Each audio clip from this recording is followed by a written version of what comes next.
1 Samuel, capítulo 1, versículo 21. Os planos da mãe investidora. Diz assim a palavra do Senhor. Eu vou ler os versos pares, os irmãos os ímpares e assim sucessivamente. Houve um homem de Ramataim Zofim, da região montanhosa de Efraim, cujo nome era Elcana, filho de Jeroão, filho de Eliú, filho de Tou, filho de Zufe, efraimita.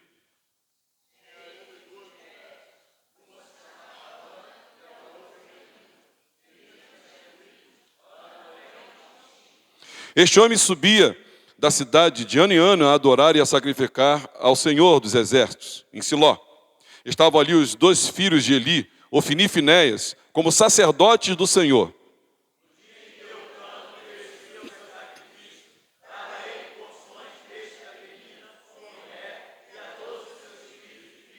A Ana, porém, dava porção dupla, porque ele a amava, ainda mesmo que o Senhor a houvesse deixado estéril.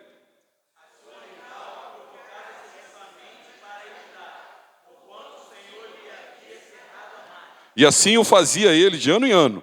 E todas as vezes que Ana subia à casa do Senhor, a outra a irritava, pelo que chorava e não comia.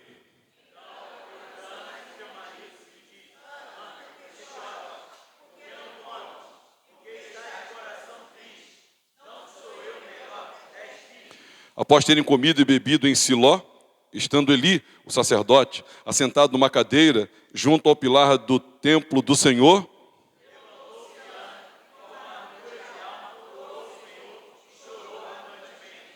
e fez um voto, dizendo: Senhor dos exércitos, se benignamente atentares para a aflição da tua serva, e de mim te lembrares, e da tua serva te não esqueceres, e lhe deres um filho varão, ao Senhor o darei por todos os dias da sua vida, e sobre a sua cabeça não passará navalha.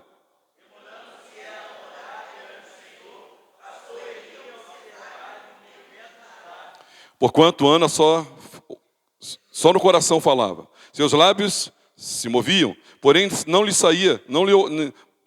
não se lhe ouvia voz nenhuma. Por isso, Eli a teve por embriagada.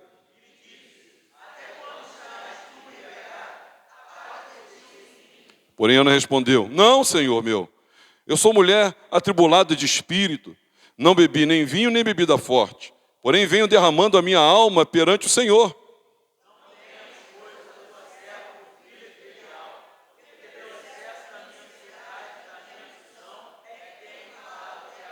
Então lhe respondeu Eli: Vai-te em paz, e o Deus de Israel te conceda a petição que lhe fizeste.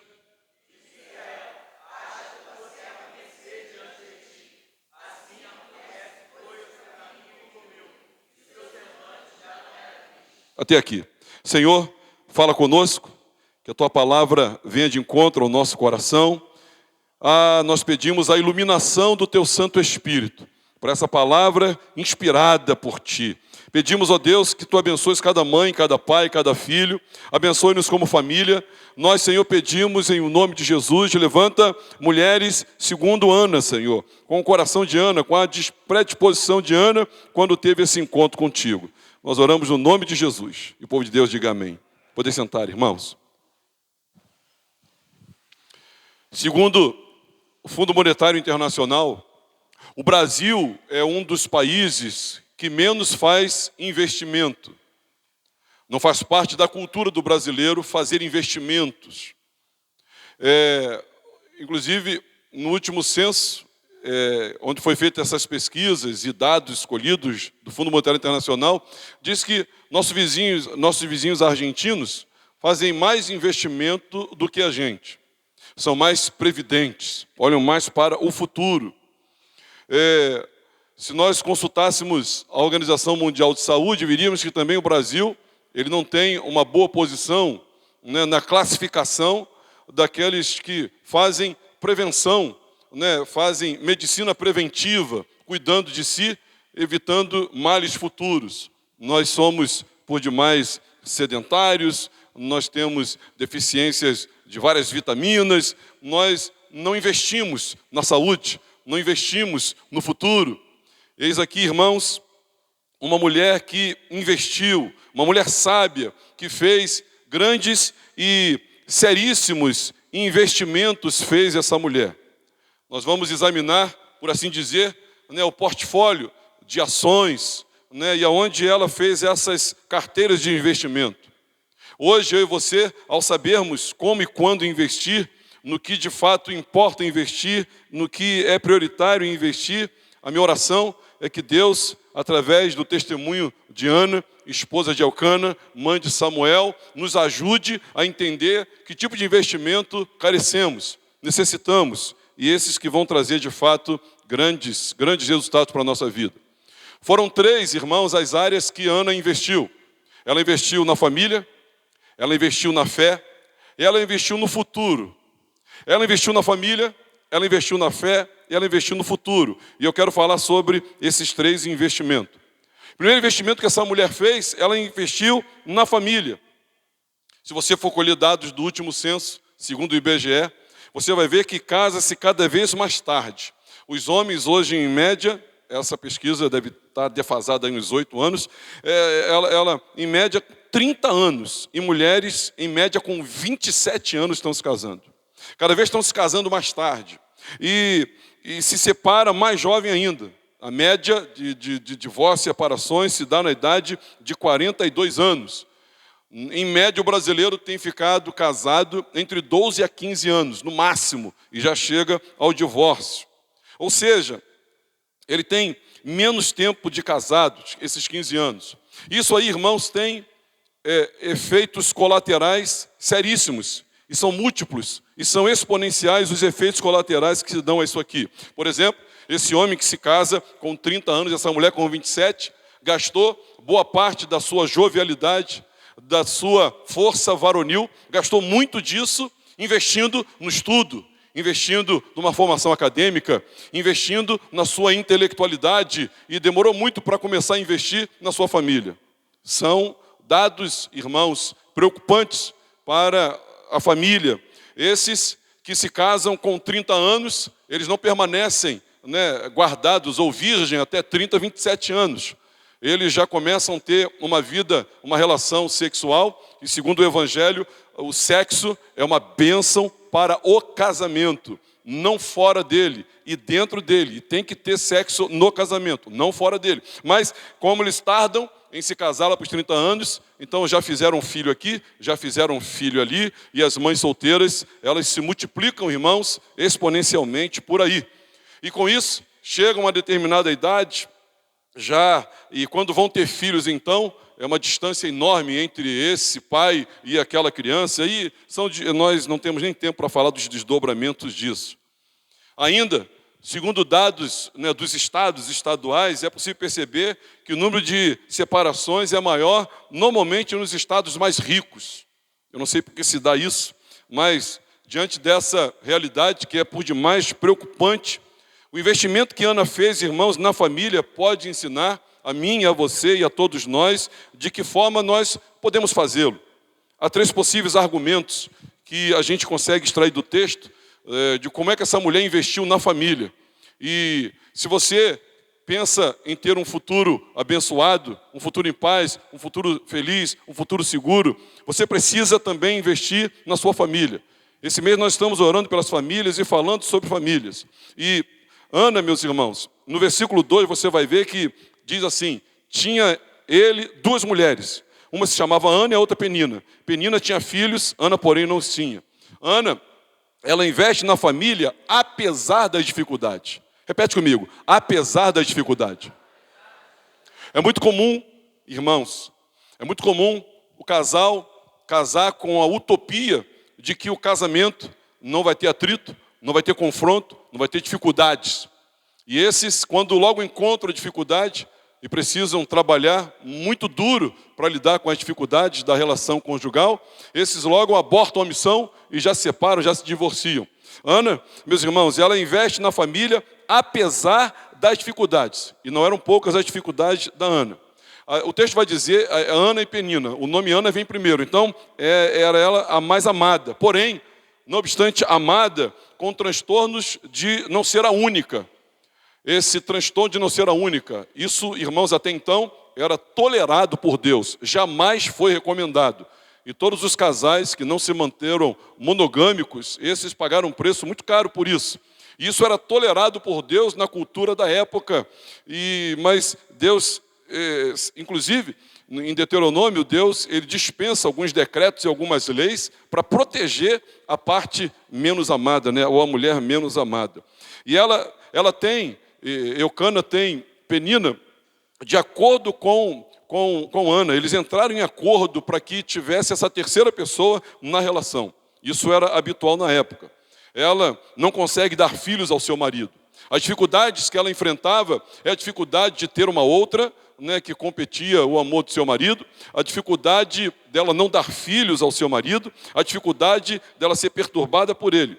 E apesar dessas dificuldades, irmãos, esse amor dividido do seu marido, Ana jamais abandonou o seu casamento, pelo contrário, nós a encontramos lutando por ele. É uma lição importante que a gente tira aqui, guardada aí as devidas distâncias, né, culturais que a gente está falando aqui. Eu não estou recomendando que você dispute seu marido sabendo que ele tem outra, não é isso, mas é uma distância cultural muito grande. A ênfase que eu quero dar aqui é de que essa mulher, ela investe apesar das dificuldades. E quando você encontrar dificuldades, continue investindo na sua família, continue investindo na sua casa. Não abra mão, não aborte a missão, não desista. As dificuldades fazem parte até para nos aperfeiçoar, até para nós lidarmos com os nossos próprios pecados e buscarmos em Deus a libertação deles. A dificuldade da vida em família, e principalmente do casamento, eles assustam as pessoas e fazem com que essas os evitem a qualquer preço. Algumas pessoas vendo o casamento do amigo, do vizinho, do pai ou da sua mãe, dizem, não, eu não vou casar nunca. Agora, uma vez casados, irmãos, diante das dificuldades, as pessoas estão saindo e os dados estão aí mostrando claramente a ascensão, né, no número de divórcios e o aumento de casamentos heterossexuais, homoafetivos e outros mais. Ana, porém, irmãos, ela nos ensina a investir.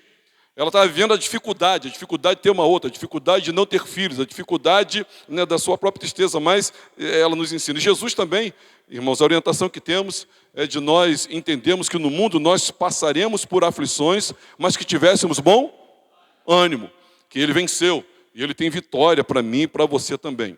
Ana, irmãos, diante das dificuldades da vida e na família aqui, nós temos que nos lembrar casamento, né? Casamento tem dificuldade. Qual casal, né, que ainda não passou pelas suas tribulações? Mas lembre-se do que Deus disse. Aquele que Deus uniu, ninguém os separe. Ninguém separe. Deus uniu o casal. Ninguém separa o casal. Agora, surge esse angustiante questionamento, dizendo, mas Deus quer que eu seja infeliz para sempre? Não, Deus não quer que você seja infeliz.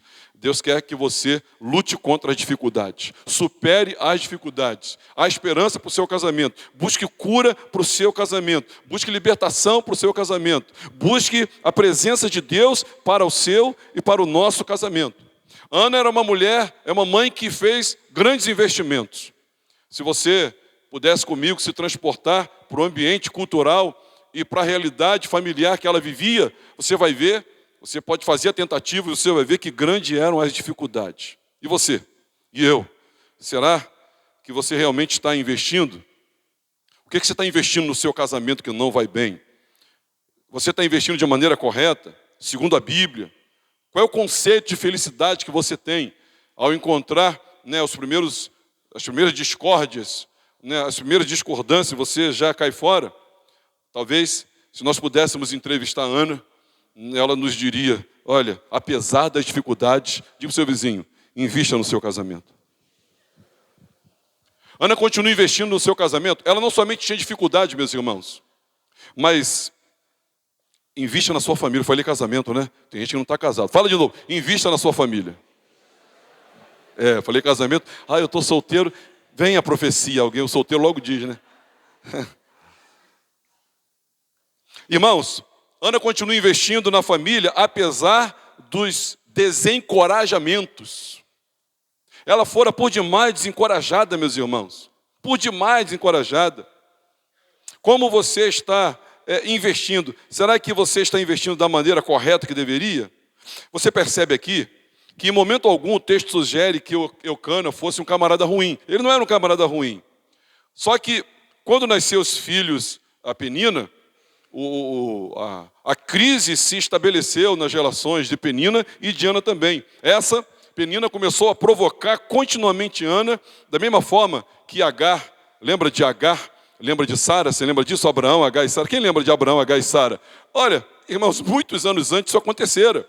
Isso, essa tradição, essa escritura, essa realidade, essa história, oralmente, já estava registrado para eles. Eles já poderiam fazer menção, olhar isso aqui. Se esse casal conhecesse a Bíblia, eles não fariam, né, o que fizeram, colocando Penina na relação. Mas, apesar das dificuldades e apesar dos desencorajamentos, eles teriam evitado isso. E Ana continua investindo. Eu não sei se você está sendo desencorajado pelo seu cônjuge, ou desencorajado por um amigo, por uma amiga, ou desencorajado por uma situação que está trazendo aflição para o seu coração, quem sabe diminuindo você, menosprezando você.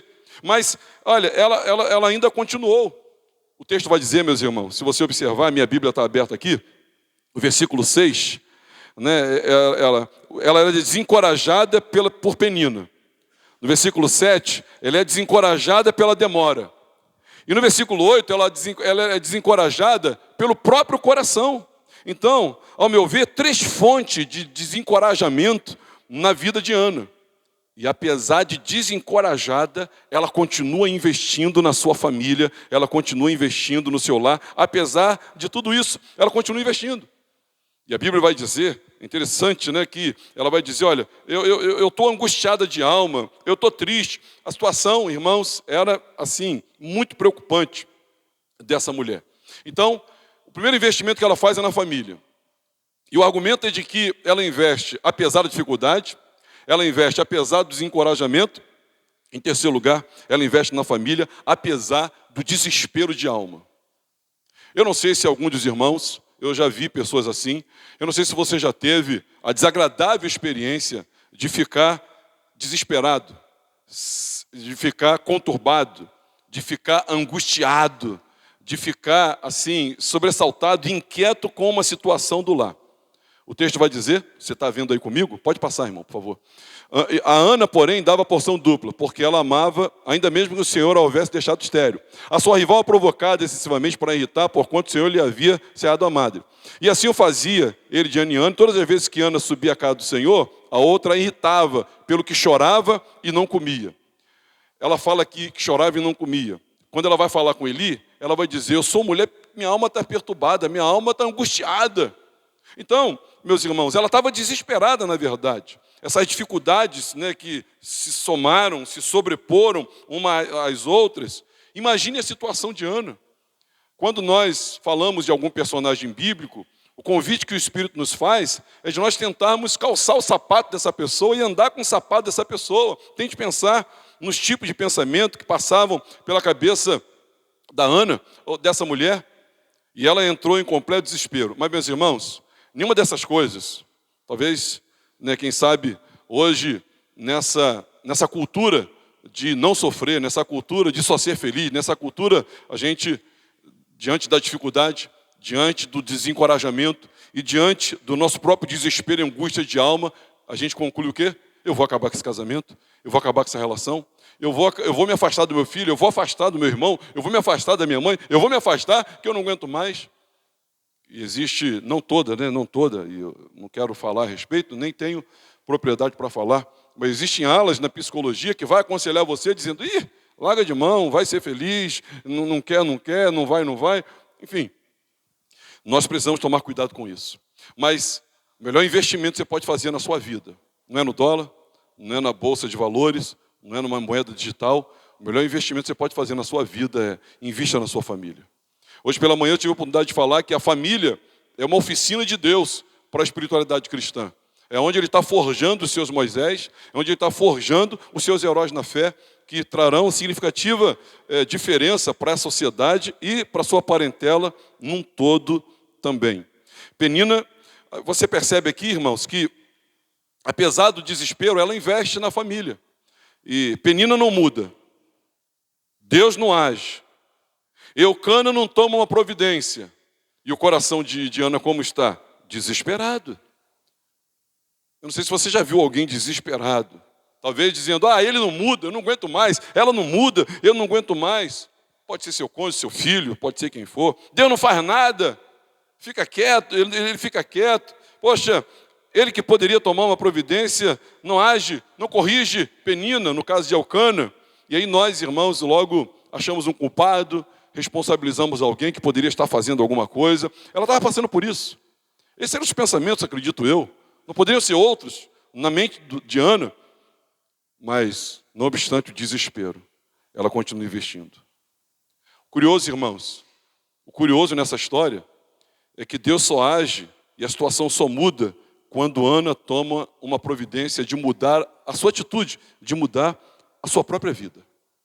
Ela não esperou a mudança de Penina, ela não esperou a mudança de Elcana, e ela nem esperou Deus fazer alguma coisa, ela mudou a atitude dela. E aí o texto vai dizer, você consegue ler comigo? Então, lhe respondeu Eli, vai-te em paz, e o Deus de Israel te conceda a petição que lhe fizeste. E disse ela, acha a tua serva a mercê diante de ti. Assim a mulher se foi, seu caminho, e comeu, e o seu semblante já não era triste. Levantaram-se de madrugada e adoraram perante o Senhor. E voltando-se, chegaram à sua casa, a Ramá. Eucana coabitou com Ana, ele namorou com ela, sua mulher. E lembrando-se dela o Senhor, ela concebeu e passado o devido tempo, teve um filho. A quem chamou o quê? Pois dizia, do Senhor o pedi. Eu quero dizer para os irmãos que muitos de nós estão esperando Deus fazer alguma coisa. Na nossa família, no nosso casamento, na nossa própria vida. Mas eu quero dizer para os irmãos que é bem possível que Deus esteja esperando você mudar a sua atitude. Nada mudou. Penina continua a mesma. Eucana o mesmo. Deus não se moveu. Mas Ana, ela fez um investimento em si própria, investindo na sua família. E aí, irmãos, apesar do desespero, o que ela faz? Ela enxuga as lágrimas, o texto diz que a aparência dela não era mais a mesma. Eu não sei o que ela passou, se tinha batom, se tinha essas coisas que a mulher passa, eu não sei. A cara já não é a mesma. O marido olhou e já não estava mais com cara de alface de fim de feira. Não estava. Seu semblante era outro. Ela comeu. O apetite lhe voltou. E ela agora comeu. E ela teve disposição para adorar. Foi diferente. Coração liberado para namorar o seu marido. Até porque, se ela queria ter filho, ela tinha que namorar o marido. Porque nascimento virginal só se deu uma única e exclusiva vez, que foi quando o Espírito Santo, ele cobriu Maria e ela então gerou o Senhor na carne, no seu ventre. Isso não ia acontecer de novo, ela precisava agir, precisava tomar uma atitude. Talvez eu e você estejamos esperando da parte de Deus uma atitude. Não, Deus está esperando da nossa... E são atitudes práticas, meus irmãos. E o texto vai dizer no versículo 19, de depois de ter enxugado suas lágrimas, depois de ter expressado gratidão, o linguajar, a conjugalidade dessa mulher, não era nada de gratidão, era de lamento. Mas quando Eli fala com ela, olha, Deus vai contemplar você, ela vai e agradece, obrigado. Então, ela expressou gratidão, ela teve disposição de orar no dia seguinte, e ela voltou para casa e chamou o marido para namorar, ou o marido chamou ela para namorar, e foram. E depois dela enxugar lágrimas, expressar gratidão, ter disposição para adorar e namorar o marido, repete comigo, depois, tem gente que não está repetindo, depois, Deus se lembrou dela. Pastor, estou pensando que Deus vai se lembrar antes. Olha, até pode. Mas o que lhes trago nessa noite aqui é, irmãos, a biografia da Ana. E Deus só lembrou dela depois que ela mudou a atitude. Esse milagre que você precisa, você não vai provocar esse milagre.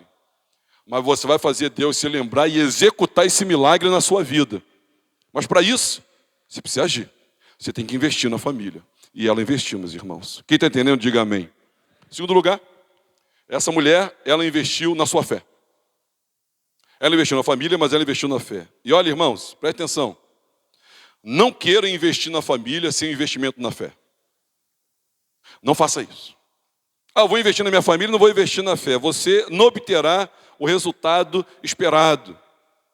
Quantos maridos, irmãos, bons, trabalhadores, honestos, digníssimos, mas se não investe na fé? Não adianta. Se o Senhor não edificar a casa, em vão trabalham os que edificam. Se o Senhor não guardar a cidade, em vão vigia a sentinela. Quanta esposa boa, focada na casa, nos filhos, né? Mulher dedicada, mas que não investe na fé. Quantos jovens nós temos aplaudido os nossos jovens nas suas formaturas, nos seus academicismos? Quantos desses nós temos aplaudido, mas que não investe na fé? Quanta gente tentando resolver os dramas da família, porque a pessoa, ela vai se casar com canudo, ela vai se casar com uma boa colocação no mercado, mas ela não tem espiritualidade, ela não tem fruto do Espírito Santo para lidar com as crises do casamento. E todos as temos. Amém, meus irmãos? Então você que tem ajudado alguém, você que tem amparado alguém, você tem que sido o arrimo de alguém, o tutor de alguém, você que tem ajudado alguém, e você que precisa também dessa ajuda, a despeito da sua meia idade ou muita idade, não importa. Você tem que investir na família, mas você tem que investir na fé também. Porque ao investirmos na fé, e quando eu falo investir na fé, eu estou falando do quê? Eu estou falando de um relacionamento íntimo, pessoal, diário, piedoso, ininterrupto, com a pessoa do Senhor Jesus Cristo, que se dá através da adoração, da oração, da comunhão, da meditação, do conhecê-lo, desfrutá-lo, anunciá-lo e viver tudo aquilo que Ele tem para nós, a proposta do Evangelho. Quando eu digo investir na vida espiritual, quanto a nós, é sobre isso que eu estou falando. De que adianta você construir um império e não ter a capacidade que só é dada pelo Espírito Santo de amar uma pessoa. Porque o amor, meus irmãos, é fruto, é o fruto do Espírito Santo. Eu vou casar, vai tudo bem. Para casar, como tu tem que amar. E para amar, Deus tem que estar contigo, irmão. Para ser longânimo, misericordioso, benigno, para ter domínio próprio, você pode construir o teu império, você pode se formar, você pode se casar, mas a faculdade não vai te dar domínio próprio. E o teu salário você não compra. Eu quero, quem dera, né, irmãos? Aí, me vende aí 2 quilos de domínio próprio. Aí o cara vai dizer, tanto assim? Tu não sabe com quem eu estou casado, irmão. Me dá 2 quilos aí. Você não vai conseguir isso, então você tem que investir na sua fé. Irmãos, a fé, em primeiro lugar, ela nos leva a esse relacionamento pessoal com Deus. Ana deu uma virada na sua vida, pois o texto vai dizer, após terem comido e bebido em Siló, estando Eli o sacerdote assentado numa cadeira junto a um pilar do templo do Senhor, levantou-se Ana, repete comigo, levantou-se Ana, e com amargura de alma, orou ao Senhor, e chorou abundantemente, e fez um voto, dizendo, Senhor dos exércitos, se benignamente atentares para a aflição da tua serva, e de mim te lembrares, e da tua serva te não esqueceres, e lhe deres um filho varão, ao Senhor o darei por todos os dias da sua vida, e sobre a sua cabeça não passará navalha. Bom, o primeiro texto vai dizer que ela levantou-se. Esse verbo, irmãos, ele está dizendo que ela tomou uma outra postura. Ela levantou-se. E não obstante a amargura de sua alma, ela orou ao Senhor. Olha, você deve orar quando você está alegre, você deve orar quando você está triste. Você deve orar quando vai tudo bem, você deve orar quando vai tudo mal. Tem gente que se afasta da oração, se afasta da comunhão. Aí você liga para a pessoa, o que está vendo aí? Eu estou tão triste, tão abatido, você não sabe o que aconteceu. E aí eu talvez deveria ou devo responder dizendo o seguinte, olha, esse era o grande momento que você deveria estar aos pés da cruz, orando e clamando pelo Senhor. Ana, por causa da amargura de alma, não se distanciou da oração, pelo contrário, mudando radicalmente a sua vida, dando um giro aí de 180 graus, ela muda de direção, levantou-se Ana, e com amargura de alma, ela orou ao Senhor, e chorou abundantemente, ela externou, ela explicitou aqui como estava o seu coração, e ela ora, irmãos, parece até que está fazendo pela primeira vez, porque o texto não narra até então nenhuma oração dela, só diz que ela chorava e lamentava, só aqui que vai dizer que ela ora. Eu não posso afirmar isso, mas eu posso pressupor que é a primeira oração dela. Ela não pede mais oração, agora ela mesma ora. Tem gente que é o crente 6 horas. Conhece o crente 6 horas? Conhece não? 6 horas por mim? 6 horas por mim? 6 horas por mim. Ele mesmo não ora por ele não, 6 horas por mim. E a Ana não pediu oração, Ana orou. Ela foi orar. Então, o que é isso? Oração. Ela foi no templo, meus irmãos. Ela poderia não ir. Ela foi no templo, lugar de encontro com Deus. Ela foi orar. Ela foi falar com o sacerdote. Repete comigo. Ela foi falar com o sacerdote. Você não precisa falar comigo. Porque Ana precisava de um intermediário. Hoje, você tem acesso direto à presença de Jesus. Você não precisa de um intermediário, você não precisa de um mediador. Não, Jesus Cristo é homem, Ele é o nosso mediador entre nós e Deus. Você pode ir direto ao Senhor Jesus. E ela investiu. Eu não sei como está a sua família, eu não sei quais são os dramas, eu não sei quais são as lutas, qual a dificuldade, mas eu quero dizer para você que você deve, na proporção do seu sofrimento, do seu dilema, da sua angústia de alma, das relações conjugais, das relações parentais, você precisa orar. E você precisa transformar a amargura em oração. E usar a amargura para orar. Use a alegria para orar, use a saudade para orar, use a amargura para orar. Hoje pela manhã me procurou uma mãe dizendo, pastor, eu estou triste, mas eu estou alegre, mas eu estou triste. Por que você está alegre? Não, porque tem um filho meu na igreja. E por que você está triste? Eu estou triste porque tem 2 que morreram, não estão aqui. Eu perguntei para ela, morreram no Senhor? Morreram. Então você não pode deixar só a tristeza aí, você tem que viver na perspectiva da ressurreição. Você é uma das poucas mães que eu conheço que o filho partiu, mas tem a certeza e a garantia que vai ver de novo na glória. Espera que o tempo está passando rápido. Maranata, a gente vai se encontrar com eles. Transforme a sua amargura em oração. E a família faz sofrer, tá, irmãos? Poucas coisas nos fazem sofrer, tanto quanto a família. Davi fala sobre isso, dizendo que se fosse um outro distante, mas é meu irmão que faz isso comigo, é meio igual, é meu sangue que está me decepcionando, e faz sofrer, e gera amargura, mas transforma essa amargura em oração. Então, a fé nos leva ao encontro pessoal com Deus. Segundo, a fé nos leva a uma reação prática diante de Deus. O texto vai dizer que ela agradece, ela é prática.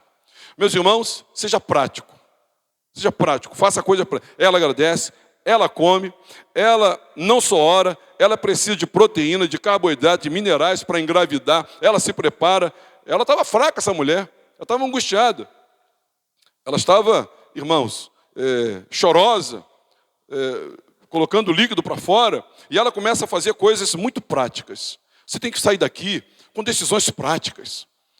Você tem que sair no mundo espiritualizado, no sentido pejorativo do termo, dizendo, sei lá, alguma coisa. Não, agora eu vou fazer assim, agora eu vou chegar mais cedo, agora eu vou separar tempo para isso, agora eu vou ler minha Bíblia, agora eu quero me voltar para o Senhor. Chegou a hora de eu entregar, de fato, a minha vida nas mãos de Deus, e para isso eu tenho que largar. Seja prático. A fé nos leva, irmãos, em terceiro lugar, a uma repaginada positiva nos relacionamentos. Perceba, ao investir na sua fé, essa fé que você tem em Deus, porque, irmãos, quando nós melhoramos a nossa relação com Deus, consequentemente, automaticamente, essa relação com o outro também tem que ser melhorada. A espiritualidade, ela tem a sua horizontalidade e ela tem a sua verticalidade. Então, eu melhoro a minha relação com Deus, consequentemente, eu restauro também as minhas relações na horizontalidade. Logo, essa mulher deu uma repaginada positiva nos seus relacionamentos. E ela faz isso aqui, demonstrando esse amor. Primeiro, ela muda a sua relação com Deus. Ela nunca tinha feito aquilo. Talvez tenha coisas que você nunca tenha feito. Há quanto tempo você não bota o teu joelho no chão? Há quanto tempo você não faz um jejum? Há quanto tempo você não pega um livro da Bíblia e diz assim, eu vou ler esse livro aqui e Deus vai falar comigo como é que eu tenho que agir com o meu filho? Talvez você há muito não faça isso. E ela deu uma repaginada positiva. Ela passa a orar a Deus, amar o marido, e ela não se ressente Penina. Você vê que ela não fala mais de Penina. Que Penina talvez tenha morrido sendo quem era. Porque, irmãos, a nossa vida não muda quando o outro muda. A nossa vida muda quando nós nos quebrantamos para o Espírito Santo mudar a nossa vida. A despeito do outro. O outro não vai felicitar a tua vida para sempre. O nosso Deus, irmãos, Ele advoga a nossa causa. Você crê nisso? Essa mulher, irmãos, é uma mulher investidora.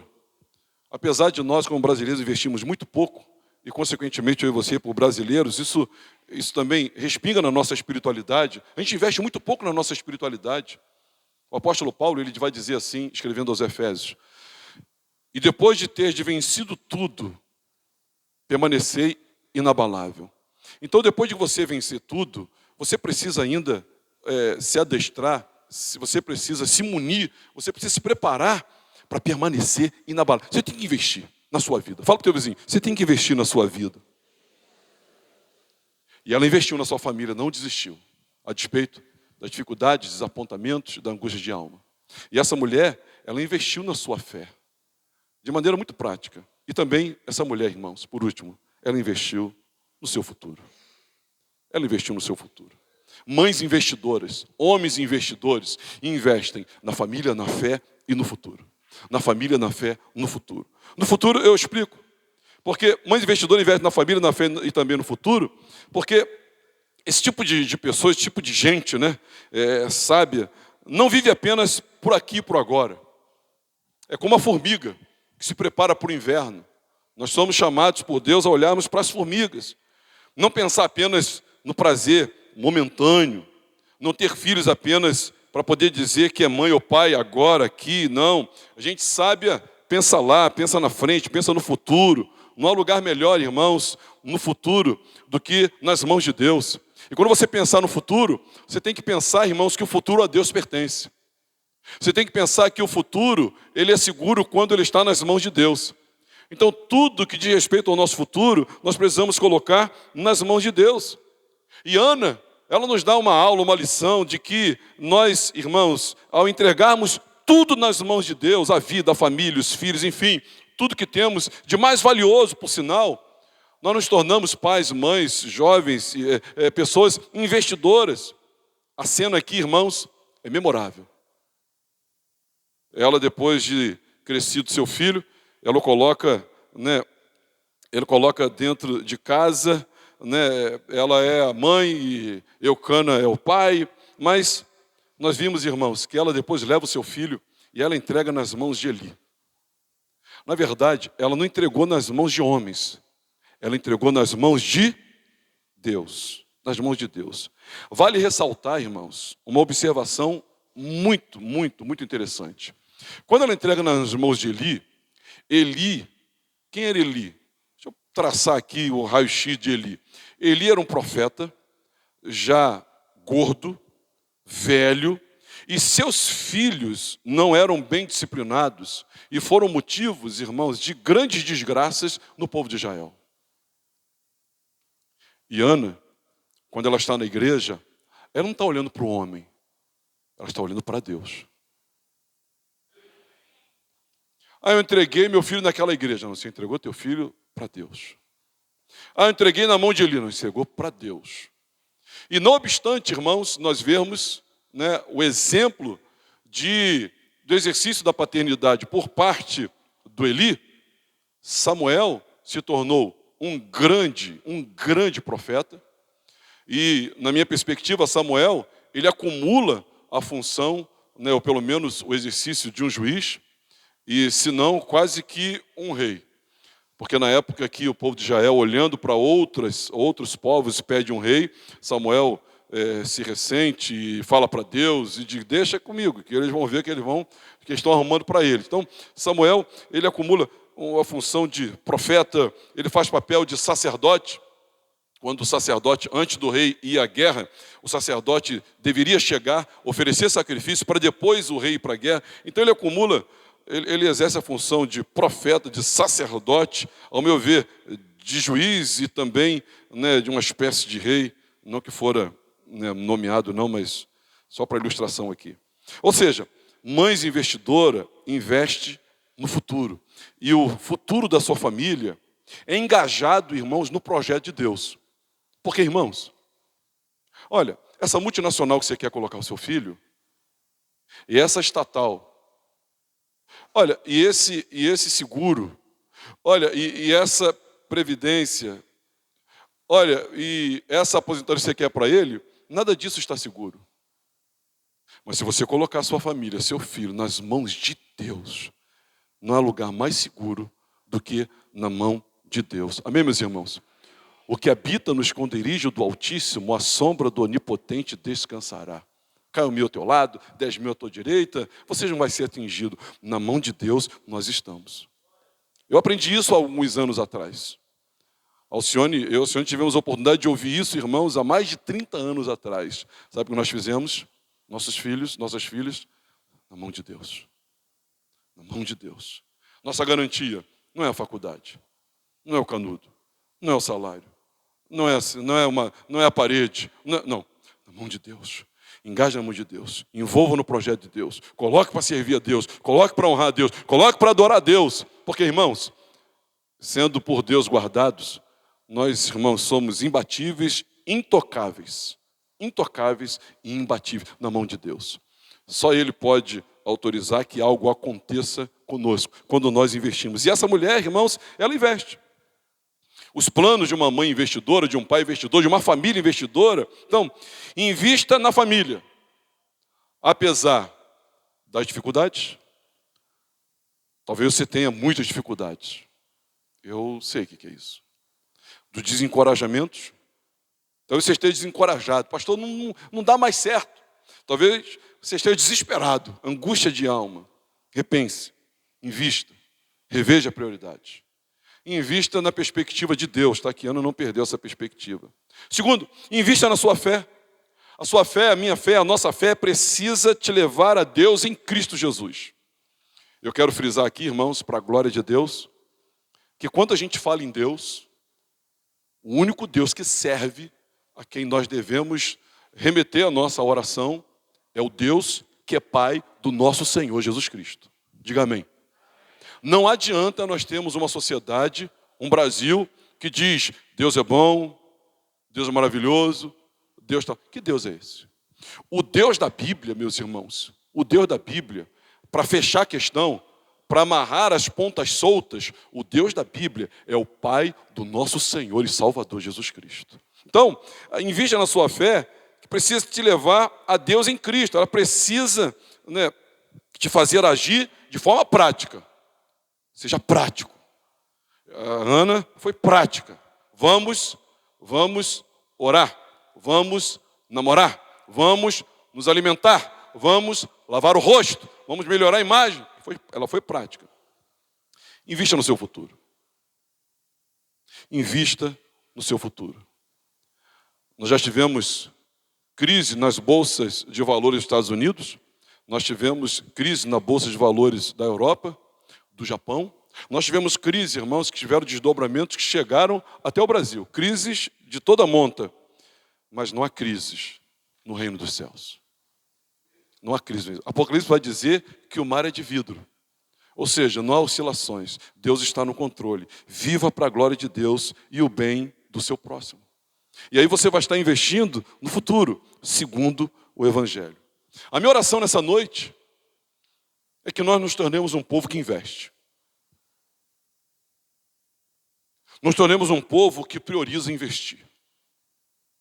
Que tragamos nossos filhos e os ensinemos a palavra de Deus. Que venhamos para os cultos de oração, que oremos em casa e que oremos em todo o tempo. Que leamos as nossas Bíblias em casa com os nossos filhos, com os nossos cônjuges, e que nós venhamos para a Bíblia para aprender mais ainda da palavra de Deus. Que nos tornemos adoradores que adoram a Deus em espírito e em verdade e em qualquer lugar, seja aqui ou acolá. Que possamos, irmãos, fazer a oração do Pai Nosso, entendendo o que os 3 primeiros pedidos quer dizer, e fazer da oração do Pai Nosso, eu não preciso nem dar uma Bíblia para você, porque você já sabe a oração do Pai Nosso, mas você fazer dos 3 pedidos da oração do Pai Nosso, o seu modo de vida, e o modo de vida do seu filho. Você lembra? Pai nosso que estás nos... Santificado seja o teu, venha a nós o teu, e seja feita a tua, assim na terra como nos céus. Então, se você fizer disso, irmãos, o seu estilo de vida, santificar o nome do Senhor, para que venha buscar o reino dele, e que a vontade dele seja feita, não a sua, e aí sim depois a gente passa a falar sobre o pão nosso de cada dia. Os planos de uma mãe investidora. E se eu pudesse estar com Ana, não sei se no céu teria essa oportunidade, mas eu diria, olha, parabéns, hein? Aquela maneira que você, a despeito das dificuldades, a despeito do desencorajamento, a despeito da angústia de alma, você investiu na sua família, parabéns. Olha, parabéns pelo investimento que você fez na sua fé, hein? Apesar da sua esterilidade, apesar, da angústia da sua alma, você foi lá, você orou, olha, parabéns. Olha, parabéns, hein? Porque você pegou teu filho e teve a coragem de colocá-lo nas mãos de Deus sem olhar para o homem. Porque se ela olha para ele direitinho, não coloca ele lá. Mas colocou. Mas quando Deus tem um plano, meus irmãos, e sabe, irmãos, O melhor casamento que pode acontecer na sua vida, e aí eu queria orar por isso, ao finalizar, é o nosso desejo, casar com o projeto de Deus. Quem quer ter sucesso na sua família, na sua vida, dá um glória a Deus aí. Então tem que acontecer o seguinte casamento. Uma necessidade sua, se casar com o projeto de Deus. Qual era o desejo de Ana? Ter um filho. E nesses dias sombrios aqui, irmãos, sabe que Deus precisava? De um profeta. Deus precisava de um profeta. E sabe o que Ana disse? Senhor, eu quero muito um filho. Estou louquinha para ter um filho. Mas esse filho, irmãos, ele seria um problema para Ana. Vou explicar por quê. Porque se você ler a história na perspectiva da idolatria, é muito possível que esse filho fosse idolatrado pela sua mãe. É muito possível que ele se tornasse o centro da vida da Ana. Mas Ana, irmãos, ela, acredito que inspirada, sempre sabiamente ela disse, Senhor, a oração que ela fez, eu quero fazer uma oração e eu quero fazer um voto, dizendo, Senhor dos exércitos, se o Senhor atentar para a aflição da tua serva, e de mim te lembrares, e da tua serva não te esqueceres, e me der um filho varão, ao Senhor eu darei por todos os dias da sua vida, e sobre a sua cabeça não passará navalha. Eu vou cuidar para que ele seja consagrado. Eu vou entregar a ti. Então, Ana, ela une uma necessidade dela, uma carência dela, com o projeto de Deus. E Deus estava à procura. Deus queria construir, Deus queria forjar, Deus queria esculpir um profeta.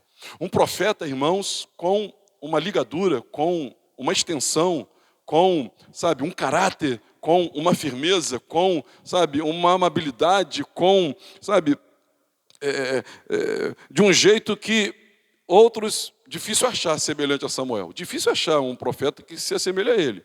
Pela extensão que ele viveu, por tudo que ele pregou e ensinou, profeta evangélico. Enfim, difícil. Mas esse aqui, irmãos, ele foi atendido. Ana foi atendida. Mas ela disse, Senhor, eu vou entregar a ti. Sabe o que ela fez? O meu grande desejo, usa para o teu reino. O meu grande desejo, faz a tua vontade.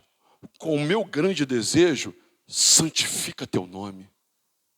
Meus irmãos, Deus atende pessoas assim, acredito eu, prontamente.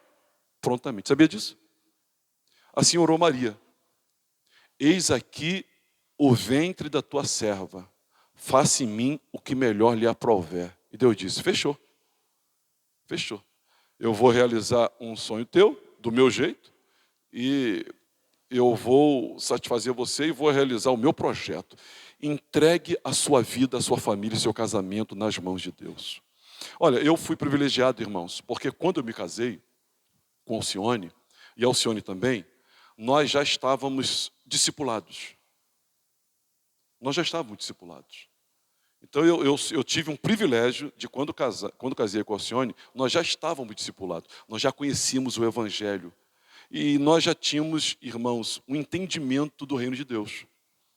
E eu e Alcione, nós nos amávamos. Eu e Alcione, Alcione ficou doida por mim, mas quando me viu, ficou doida. E aí nós nos apaixonamos. Mas nós, irmãos, casamos para a glória de Deus. Meu casamento, se depender de mim e dela, está correndo risco. Mas meu casamento não está na minha mão e nem na mão dela. Eu não casei para mim, ela também não casou para ela. É óbvio que nós nos curtimos, é óbvio que nós nos amamos. Mas a gente, quando nós viemos para o altar, nós viemos, Senhor.